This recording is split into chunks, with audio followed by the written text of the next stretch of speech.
नमस्कार। घड़ी में 10 बज चुके हैं और वक्त हो चला है 10 के एजेंडे का। मैं हूं आपके साथ ऋतु तिवारी, पोखरियाल। बुलेटिन की शुरुआत करेंगे वाराणसी की खबर के साथ। सीएम योगी आदित्यनाथ वाराणसी में मौजूद है। वाराणसी के सर्किट हाउस में ठहरे हैं सीएम योगी। तो विजिबिलिटी कम होने के कारण नहीं हुए रवाना। तो वाराणसी से लखनऊ के लिए भरना था उड़ान, लेकिन विजिबिलिटी कम होने पर नहीं हुए सीएम रवाना। तो सीएम योगी ने सर्किट हाउस में किया रात्रि विश्राम। तो आपको बता दें कि कल वाराणसी के दौरे पर सीएम योगी आदित्यनाथ थे, जहां पर कई कार्यक्रमों में उन्होंने हिस्सा लिया था और शाम को उन्हें लखनऊ लौटना था। लेकिन विजिबिलिटी जिस तरह से है बिल्कुल लो हो चुकी है। देखिए, ठंड का सितम लगातार जारी है, कोहरे का कहर भी देखने को मिल रहा है और इसीलिए जो विजिबिलिटी है वो बिल्कुल लो हो चुकी थी, जिसकी वजह से सीएम योगी आदित्यनाथ हेलीकॉप्टर से लखनऊ नहीं आए और देखिए उड़ान भरने के योग्य नहीं थी स्थिति, और इसलिए रात्रि विश्राम वाराणसी में ही किया। और इस वक्त वाराणसी में सीएम योगी आदित्यनाथ मौजूद हैं। जब विजिबिलिटी बेहतर हो जाएगी और मौसम बेहतर होगा, उसके बाद वाराणसी से लखनऊ के लिए रवाना होंगे सीएम योगी आदित्यनाथ। फिलहाल वाराणसी में मौजूद हैं।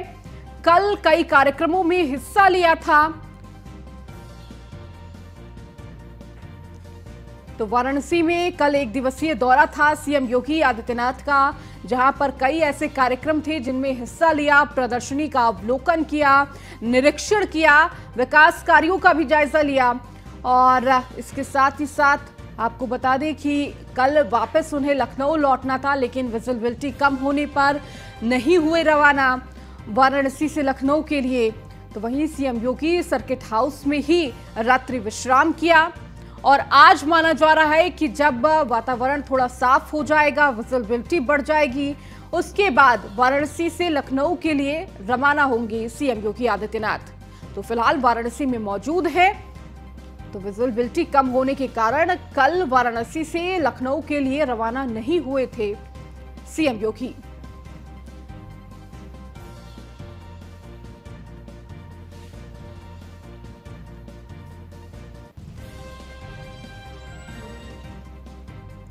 तो CM Yogi Adityanath circuit house में उन्होंने रात्रि विश्राम किया और माना जा रहा है कि थोड़ी देर में जब थोड़ी स्थिति सामान्य हो जाएगी और धुंध छट जाएगी, उसके बाद सीएम योगी आदित्यनाथ अमौसी एयरपोर्ट पहुंचेंगे। वाराणसी से लखनऊ के अमौसी एयरपोर्ट आएंगे। हालांकि अभी भी आज की अगर स्थिति बताया जाए तो देखिए, उत्तर प्रदेश में लगातार ऑरेंज अलर्ट जारी है, कोल्ड डे घोषित किया गया है मौसम विभाग की तरफ से। अभी इस वक्त डेंजर स्थिति में मौसम पहुंच चुका है। और ज्यादा जानकारी के साथ हमारे सहयोगी संतोष ओझा हमारे साथ जुड़ चुके हैं। संतोष, कल सीएम योगी आदित्यनाथ वाराणसी दौरे पर थे और देखिए कल ही उन्हें लखनऊ वापस लौटना था, लेकिन जिस हिसाब से मौसम का मिजाज हम देख रहे हैं, धुंध जिस तरह से लगातार देखने को मिल रही है, उससे कहीं ना कहीं विजिबिलिटी लो हुई और सीएम योगी आदित्यनाथ के जो हेलीकॉप्टर है वो लखनऊ नहीं पहुंच सका। और देखिए कल रात्रि विश्राम भी उन्होंने वाराणसी में ही किया। देखिए, निश्चित तौर पे यह कहा जा सकता है कि मौसम के मार ने मुख्यमंत्री के उड़ान को रोका है कल, इसमें दो राय नहीं है। मुख्यमंत्री सारे कार्यक्रमों को निपटाने के बाद एयरपोर्ट पे पहुंचे, लेकिन एयरपोर्ट पे एयरपोर्ट अथॉरिटी ने ये कहते हुए मना किया फ्लाई करने के लिए स्टेट प्लेन को कि विजिबिलिटी अभी बहुत कम है, लिहाजा इसमें फ्लाई करने की आदेश नहीं दी जाती है। लिहाजा मुख्यमंत्री वापस सर्किट हाउस आए और सर्किट हाउस आने के बाद रात्रि विश्राम किए। सुबह सवेरे की यदि बात किया जाए तो सुबह सवेरे ये दर्शन करने काल भैरव मंदिर गए थे। काल भैरव मंदिर करने के बाद ये वापस थोड़ी देर में, क्योंकि मौसम खुला हुआ दिख रहा है, धूप निकल आई है, शायद थोड़ी देर में लखनऊ के लिए प्रस्थान करेंगे। संतोष, इसके अलावा जिस तरह आप कह रहे हैं कि थोड़ी ही देर में लखनऊ के लिए रवाना हो सकते हैं सीएम योगी आदित्यनाथ, क्या आज भी किसी कार्यक्रम में सम्मिलित हो सकते हैं इससे पहले सीएम योगी?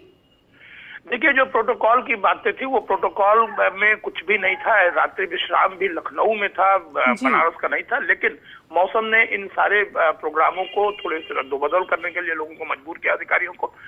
आज की यदि बात करें, आज के प्रोटोकॉल की, तो अभी तक कोई भी प्रोटोकॉल सामने प्रशासन के द्वारा नहीं आया है। प्रशासन भी इस बात में पूरी अनभिज्ञता जाहिर कर रहा है कि मुख्यमंत्री किस ओर कूच करेंगे और किस कार्यक्रमों में शिरकत करेंगे या फिर लखनऊ की ओर जाएंगे। कुल मिला के यदि कहा जाए तो स्पष्ट है स्थिति कि मुख्यमंत्री लखनऊ की ओर जाएंगे या रुक के किसी कार्यक्रम में भी शिरकत करेंगे। जी ठीक है, बहुत शुक्रिया संतोष इस जानकारी को देने के लिए।